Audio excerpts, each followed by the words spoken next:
The magic shop. A father and a son enter a magic shop. What happens to them once they are inside the shop? I had seen the magic shop on Regent Street from afar several times. I had passed the shop window of attractive little objects, magic balls and magic hats. I had never thought of going in until one day Jip pulled me by my finger right up to the shop. I turned the door handle, and we entered the shop. For a moment or so, we were alone, and we could look about us. There were several crystal balls, magic fish bowls in various sizes, a china hand holding magic cards and magic mirrors. Behind the counter was a curious, dark man, with one ear larger than the other, and a chin like the toe cap of a boot. What can I do for you? He asked, spreading his long fingers on the glass case. I want, I said, to buy my son a few simple tricks. Said the shopman and scratched his head for a moment, as if thinking. Then he drew from his head a glass ball. That's good, I said with a laugh. Isn't it? Said the shopman. Jip stretched out his hand to take this object and found merely a blank palm. It's in your pocket, said the shopman. And there it was. How much will that be? I asked.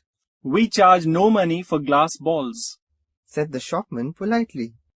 Then, with a start, I discovered something moving about in my hat, something soft and jumpy.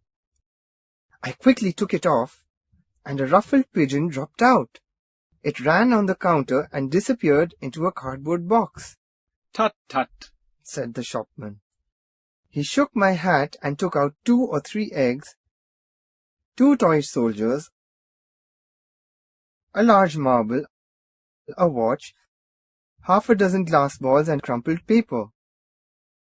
The crumpled paper rose and swelled on the counter more and more and more, until the man was altogether hidden from us. I think we'll go now, I said. I want the bill and my hat, please. There was no answer. The shopman seemed to have vanished behind a mountain of paper.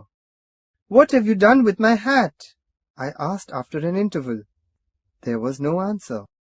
I turned about and saw that Jip was standing on a little stool and the shopman was holding a sort of big drum in his hand. Before I could do anything, the shopman had clapped the big drum over him. I shouted, "Take that off!" The shopman did so without a word. The little stool stood empty. "Stop this foolishness," I said. "Where is my boy?" I put out my hand to grab his hand and he turned to escape. I leapt after him into total darkness. Thud! I was in Regent Street and I had banged into a decent-looking man. A yard away stood Jip, looking a little worried. He came towards me with a bright smile, as though for a moment he had missed me.